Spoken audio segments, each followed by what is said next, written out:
એએમસીના food વિભાગની કાર્યવાહી શંકાસ્પદ ક્રીમનો જથ્થો સીઝ કરવામાં આવ્યો। નરોડા ખાતે આવેલ શ્રીનાથ એસ્ટેટમાંથી ઝડપાયો જથ્થો અંદાજિત 1000 કિલો ક્રીમનો જથ્થો ઝડપાયો છે। તો ક્રીમમાંથી ઘી બનતું હોવાની પ્રાથમિક માહિતી સામે આવી રહી છે। ઉલ્લેખનીય છે કે જે પ્રકારથી અખાદ્ય જથ્થો વારંવાર ઝડપાય છે। અમદાવાદમાં કાર્યવાહી એએમસી દ્વારા શંકાસ્પદ ક્રીમનો જથ્થો છે તે જપ્ત કરવામાં આવ્યો છે। ઉલ્લેખનીય છે કે અંદાજિત 1000 કિલો ક્રીમનો જથ્થો છે તે ઝડપાયો છે। તો મહત્વનું છે કે ક્રીમમાંથી ઘી બનતું હતું તેવી પણ પ્રાથમિક માહિતી છે તે સામે આવી રહી છે। શંકાસ્પદ ક્રીમનો જથ્થો છે તે સીઝ કર્યા બાદ આગળની વધુ કાર્યવાહી હાથ ધરવામાં આવશે। તો સંવાદદાતા પ્રણવ લાઈવ જોડાયા છે વધુ માહિતી આપવા માટે। તેમની પાસેથી વધુ માહિતી લઈએ।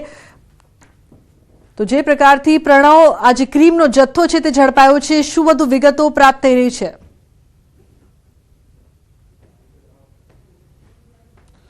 એ કહી શકાય કે પહેલા નકલી પનીર, નકલી ઘી મળતું, પરંતુ હવે નકલી ક્રીમ પણ છે માર્કેટમાં અવેલેબલ થઈ રહ્યું છે। ને એ આ નકલી જે ક્રીમ છે તેનો ઉપયોગ નકલી જે કહી શકાય કે ઘી બનાવવા માટે અહીં થઈ રહ્યો હતો। આરોગ્ય વિભાગ અને પોલીસની સંયુક્ત ટીમ દ્વારા આ કાર્યવાહી હાથ ધરાઈ છે। નરોડાના જે વિસ્તાર છે એ વિસ્તારમાં હું આપણે દ્રશ્યો બતાવવાનો પ્રયાસ કરી। જે હેલ્થની ટીમ પણ પહોંચી છે, પોલીસની ટીમ પણ પહોંચી છે। આપ જોઈ શકો મસ્ત મોટા જે તમે જોઈ શકો છો જે વાસણો છે તેની અંદર એ નકલી જે ક્રીમ છે તે બનાવવામાં આવતી। અસલી ક્રીમ સાથે મિલ્ક પાવડર અને સાથે માની શકાય કે જે પામોલિન તેલ છે તેનો ઉપયોગ કરીને એ આખું મિશ્રણ કરીને એ માર્કેટમાં વેચવામાં આવી રહ્યું। જોડાયા છે ફૂડ અધિકારી જેઓ ખુદ દરોડો પાડ્યો છે, અમિત પટેલ જોડાયા છે। અમિતભાઈ, ઘણું ચેકિંગ આપણે કર્યું હશે, કદાચ નકલી પનીર, નકલી ઘી મળે, પરંતુ નકલી ક્રીમ પણ મળવા મળી રહ્યા છે। આખી ઘટનાક્રમ શું હતો, કઈ રીતે આખી આ ઓપરેશન ચલાવી રહ્યા હતા આ લોકો? અહીંયા અસલી ક્રીમ લાવે, અસલી ક્રીમની અંદર મિલ્ક પાવડર, પામોલિન અને વનસ્પતિનું મિક્સ કરે અને મોટા વલોણાથી એને એકરસ કરી ગરમ કરી ઠંડુ પાડે અને આ રીતના 20-20 કિલોના ક્રીમના કાર્ટૂન બનાવે અને હોલસેલમાં વેચતા હતા। પણ આ કઈ રીતે વેચાણ, એટલે ઘી બનાવવા માટે આનું વેચાણ થઈ રહ્યું હતું? એટલે આ ક્રીમનું આનું જનરલી ઘી બનાવવા માટે વેચાણ થતું હોય એવું છે। અમિતભાઈ, આ કેટલી વસ્તુ હાનિકારક હોય છે હેલ્થ માટે? કારણ કે પામોલિન તેલનો યુઝ થતો હોય અને મસ્ત મોટા પૈસા તો લેવામાં આવતો હોય છે ક્રીમના નામે અને સાથે ક્રીમ બન્યા બાદ ઘીના નામે। આમાં ઘી છે આ મોટા ભાગે આજુબાજુના ગામડાઓમાં વધારે વેચાતું હોય છે જનરલી, અને નાની નાની દુકાનો હોય, ઝૂંપડપટ્ટીના વિસ્તારો એમાં વેચાતું હોય છે। આ ઘીનો વધારે પ્રમાણમાં ઉપયોગ કરવામાં આવે તો HDL કોલેસ્ટ્રોલ છે એ વધતું હોય છે, એના લીધે હાર્ટના રોગો થતા હોય। ચોક્કસ હું આપણે દ્રશ્યો બતાવવાનો પ્રયાસ કરી। જોઈ શકો છો કે આ બધું જે નકલી જે સામ્રાજ્ય થઈ રહ્યું છે, આ નકલીનું સામ્રાજ્ય કઈ રીતે શહેરમાં વધી રહ્યું છે દ્રશ્યમાં જોઈ શકાય છે કે અમિતભાઈ, આ શું નકલી આ ઘી છે કે આ ક્રીમ છે આખું આવ્યું? આ શું છે આવ્યું? ના, ડુપ્લિકેટ જ છે, તૈયાર કરેલું જ છે। ઓકે, કાર્ટૂનમાંથી ચોક્કસ આ જે સાધનો અહીં પડ્યા છે અને હું ફરી બતાવીશ આપને।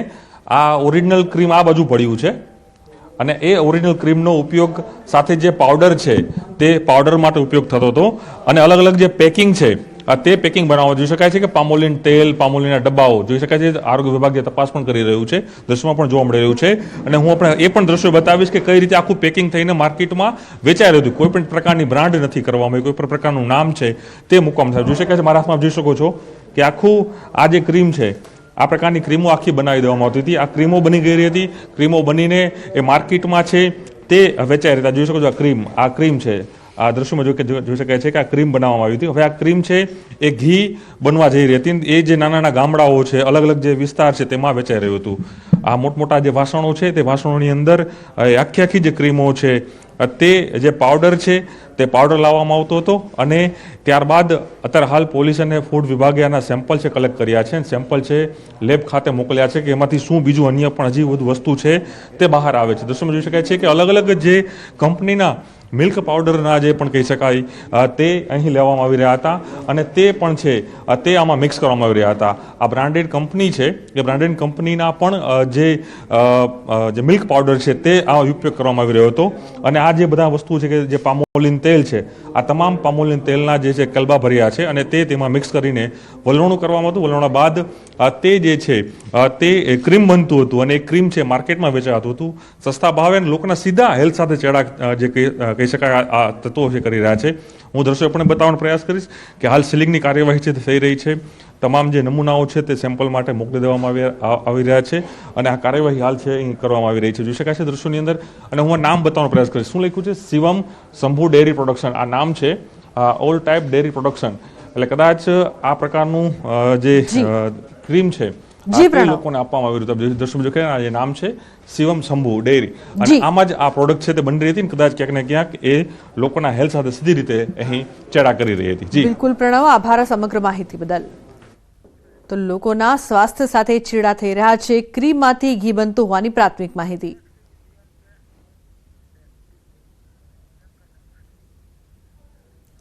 તો બીજી તરફ બનાસકાંઠામાં ફૂડ એન્ડ ડ્રગ્સ વિભાગની કાર્યવાહી. દિયોદરમાં તંત્રએ તવાઈ બોલાવી. મોલ, દુકાનો, ખાણીપીણી, મધ્યાહન કેન્દ્રો પરથી વિવિધ વસ્તુઓના સેમ્પલ લેવામાં આવ્યા. મીઠાઈ, નમકીન સહિતની દુકાનોમાં તપાસ પણ કરવામાં આવી. આ ઉપરાંત દિયોદર તાલુકાની 3 પ્રાથમિક શાળાની મધ્યાહન શાખા તેમજ 5 આંગણવાડી કેન્દ્રમાંથી તેલ, ચોખા, મરચું, મસાલા સહિત 51 સર્વેલન્સ સેમ્પલ લઈને લેબોરેટરીમાં મોકલાયા. જિલ્લાની ફૂડ વિભાગ ટીમની કાર્યવાહીથી ભેળસેળિયા તત્વો અને વેપારીઓમાં ફફડાટ ફેલાયો છે.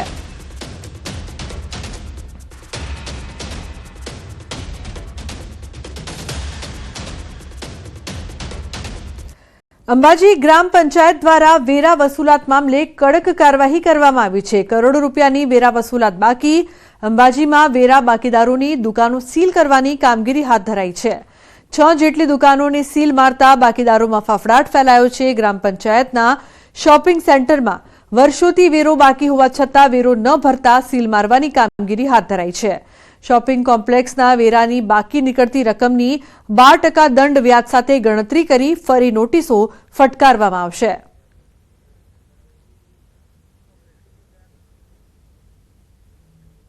તો ભરૂચના વાલિયાના ડહેલી નજીક કારમાં આગ લાગવાની ઘટના. અચાનક ફાટી નીકળતા દોડધામ થવા પામી. ઇકો કારમાં અચાનક જ આગ ફાટી નીકળી ટ્રાફિક જામની પરિસ્થિતિ સર્જાઈ. સદનસીબે કોઈ જાનહાનિ નહીં. તો વાલિયાના ડહેલી નજીક કારમાં આગ લાગી હતી, જે બાદ ગભરાટનો માહોલ જોવા મળ્યો હતો. અચાનક કારમાં આગ ભભૂકી હતી, જે બાદ ટ્રાફિક જામ સર્જાયો હતો. આગ કયા કારણોસર લાગી તે જાણી શકાયું નથી. તો આ તરફ પોરબંદર જિલ્લાના રતનપર ગામ નજીક જુરિયોના જંગલમાં ફરી આગ લાગવાની ઘટના બની છે. આ જંગલ વિસ્તારમાં અવારનવાર અગમ્ય કારણોસર આગની ઘટના બનતી રહે છે. ત્યારે આજે ફરી એક વખત આગની ઘટના સામે આવી છે. રતનપર જંગલ વિસ્તારમાં ઓચિંતી ભીષણ આગ ભભૂકતા આ અંગે પોરબંદર ફાયર બ્રિગેડને જાણ કરવામાં આવતા ફાયર બ્રિગેડ ઘટના સ્થળે પહોંચ્યું હતું. ફાયર બ્રિગેડની ગાડીઓએ પાણીનો મારો ચલાવી આગ પર કાબુ મેળવવા પ્રયાસ હાથ ધર્યા હતા. તો રાજકોટમાં અકસ્માત બાદ આરોપી બદલવા મામલે તપાસ. આરોપ મામલે ડીસીપી જગદીશ બાંગરવાનું નિવેદન. આક્ષેપ બાદ તપાસ અધિકારી બદલી નખાયા. 21 તારીખે ફરિયાદ દાખલ કરવામાં આવી હતી. તો સમગ્ર મામલે નબીરાઓને બચાવવાનું કારસ્તાન ખુલ્લું પડ્યું હતું. ડ્રાઈવર બદલ્યો હોવાનું પોલીસે કબૂલ્યું છે. ડ્રાઈવર બદલવાની ઘટનાના સીસીટીવી સામે આવ્યા છે. 21 માર્ચે ન્યારી રોડ પરથી અકસ્માત થયો હતો. મીડિયામાં અહેવાલ પ્રસારિત થયા બાદ પોલીસે કબૂલ્યું. પોલીસ સમક્ષ હાજર થયેલા આરોપી ડ્રાઈવર ખોટો છે. સગીર યુવક કાર ચલાવતો હતો, જેની ઓળખ થઈ ચૂકી છે. ફરિયાદીએ પોલીસ કમિશનર અને ગૃહમંત્રીને કરેલી અરજીમાં સનસનીખેજ આક્ષેપ કરાયા છે. અકસ્માત બાદ ડ્રાઈવર બદલ્યાનો આક્ષેપ થયો હતો. અકસ્માત સર્જનાર નબીરાઓ ત્યાંથી ચાલ્યા ગયા અને બાદમાં પોલીસ સાથે સેટિંગ કરી ડ્રાઈવર બદલી નાખ્યો. જ્યારે પણ કોઈ પોલીસ અધિકારી આમાં એમને આયુને લાગતો હોય ફરિયાદીને લાગતો હોય કે તપાસની અધિકારી સારી રીતે કામ નથી કરી રહ્યા, ત્યારે એમના એસીપી શ્રીને, એમના ડીસીપી શ્રીને, સીપી શ્રીને રજૂઆત કરી શકે છે. અમારા પાસે ઓફિશિયલી એમના દ્વારા કોઈ પણ પ્રકારની રજૂઆત કરવામાં આવી નથી. ગઈકાલે એક અરજી રિસીવ થઈ છે. આના આધારે તપાસ આગળ વધશે. હજુ સુધી અટક પોલીસ દ્વારા નહીં કરવામાં આવો એનું એક મેજર રીઝન છે કે અત્યારે જે ભોગ બનનાર છે, જેના સાથે અકસ્માત થયો છે, આ હજુ સુધી હોસ્પિટલાઇઝ છે. તો એની હોસ્પિટલની કન્ડિશન શું છે એના આધારે કોઈ નવી કલમ ઉમેરો થવાની શક્યતા હોય અથવા નવા ફેક્ટ આવવાની શક્યતા હોય, એના કારણે હજુ સુધી અમે અટક નથી કર્યા. અને પછી છેલ્લા 2 દિવસમાં ફરિયાદી દ્વારા જણાવવામાં આવ્યું છે કે આ ડ્રાઈવર નહોતો, ખરેખર મારી ફરિયાદ ખોટી હતી, મેં જે આપી હતી, અને એમના બીજો ડ્રાઈવર હતો. તો આના આધારે અમે હોલ્ડ કર્યો છે કે હજુ સુધી જલ્દબાજીમાં કોઈને માણસને અટક નથી કરવું. વડોદરાના વાઘોડિયામાં ડમ્પર ચાલકો બેફામ બન્યા છે. ફરી એક વખત રફતારનો કહેર સામે આવ્યો છે. વડોદરામાં ફરી ગમખ્વાર અકસ્માતની ઘટના સામે આવી છે. વડોદરાના વાઘોડિયામાં ડમ્પર ચાલકે માતા પુત્રીને અડફેટે લીધા હતા. પ્રાથમિક જાણકારી પ્રમાણે હિટ એન્ડ રનની આ ઘટના વાઘોડિયા માળોદર રોડ પર બની હતી, જ્યાં પૂરપાટ ઝડપે આવી રહેલ ડમ્પર ચાલકે એક્ટિવાને અડફેટે લીધી હતી. આ અકસ્માતમાં માતા પુત્રીને ગંભીર ઈજા પહોંચી હતી. જોકે અકસ્માત સર્જી ડમ્પર ચાલક ફરાર થઈ ગયો હતો. અકસ્માતની આ ઘટના સીસીટીવીમાં કેદ થઈ છે. પોલીસે સમગ્ર મામલે સીસીટીવીના આધારે વધુ તપાસ હાથ ધરી છે.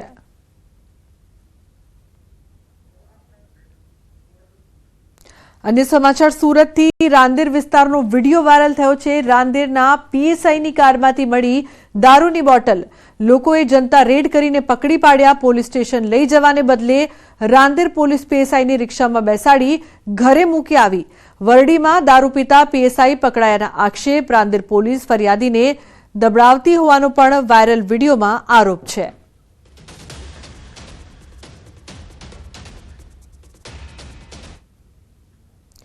અન્ય સમાચાર, વલસાડથી ઉમરગામમાં જોખમી સવારીનો વિડીયો વાયરલ થયો છે. જીપમાં બાળકોની જોખમી સવારીનો વિડીયો વાયરલ થયો છે.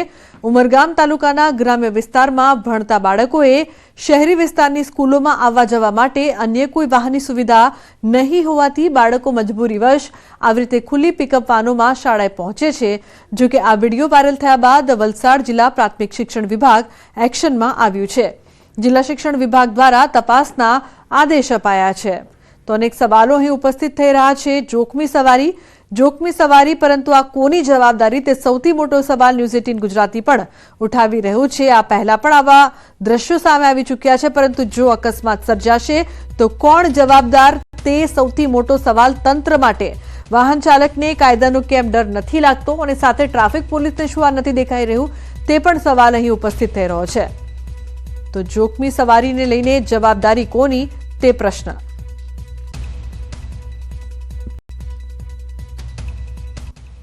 આ જે વિડીયો જોતા જે તે જવાબદાર વ્યક્તિ હશે કે જે શાળા હશે એમની સામે અમે યોગ્ય કાર્યવાહી કરવા જઈ રહ્યા છીએ. રાજકોટ શહેર ટ્રાફિક પોલીસ એક્શનમાં આવી છે. શાળામાં બાળકો વાહન લઈને આવતા હોવાની ફરિયાદ બાદ પોલીસે ચેકિંગ હાથ ધર્યું છે. શાળાએ લાયસન્સ વગર વાહન લઈને આવનારા વિદ્યાર્થીઓ વિરુદ્ધ પગલાં લેવાશે. આ ઉપરાંત વાહન આપનાર વાલીઓને પણ બક્ષવામાં નહીં આવે. વહેલી સવારથી જ ટ્રાફિક પોલીસ દ્વારા ચેકિંગની પ્રક્રિયા હાથ ધરવામાં આવી હતી.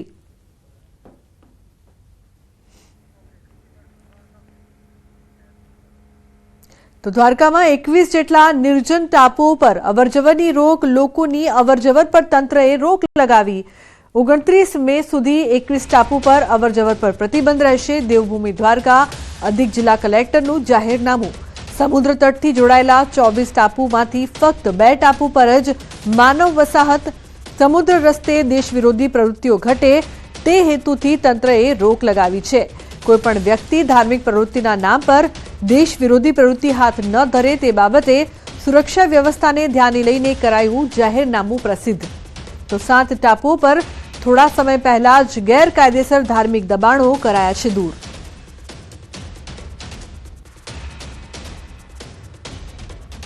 તો મહત્વનું છે કે 21 જેટલા નિર્જન ટાપુઓ પર અવરજવરની રોક રહેશે. મહત્વપૂર્ણ સમાચાર, લોકોની અવરજવર પર તંત્ર દ્વારા આ રોક લગાવવામાં આવી છે. 29 મે સુધી આ 21 ટાપુ પર અવરજવર નહીં કરી શકાય. સુરતના કાપોદ્રા વિસ્તારમાં પેટ્રોલ પંપ પર ચોરીની ઘટના. કર્મચારી દ્વારા જ લાખો રૂપિયાની ચોરીને આપ્યો અંજામ. પેટ્રોલ પંપના કર્મચારી દ્વારા રોકડા રૂપિયા 7 લાખની ચોરી કરી હિસાબ મેળવતા ચોરી થઈ હોવાનું માલુમ પડ્યું. પેટ્રોલ પંપના મેનેજર દ્વારા કાપોદ્રા પોલીસ મથકે ફરિયાદ નોંધાવી. કાપોદ્રા પોલીસે આરોપી અનિરુદ્ધ પ્રતાપસિંહની ધરપકડ કરી. સમગ્ર ઘટના સીસીટીવી કેમેરામાં કેદ થઈ છે. તો જે પ્રકારથી સમગ્ર ઘટના સામે આવી રહી છે, આ સમગ્ર ઘટના સીસીટીવીમાં કેદ થઈ. પેટ્રોલ પંપમાં કઈ રીતે ચોરી કરવામાં આવી હતી તે જોવા મળી રહ્યું છે. કર્મચારી દ્વારા જ લાખો રૂપિયાની ચોરીને અંજામ અપાયો. તો બીજી તરફ ગીર સોમનાથ જિલ્લા કલેક્ટરે ગેરકાયદે ખનન કરતા માફિયાઓ સામે તવાઈ બોલાવી છે.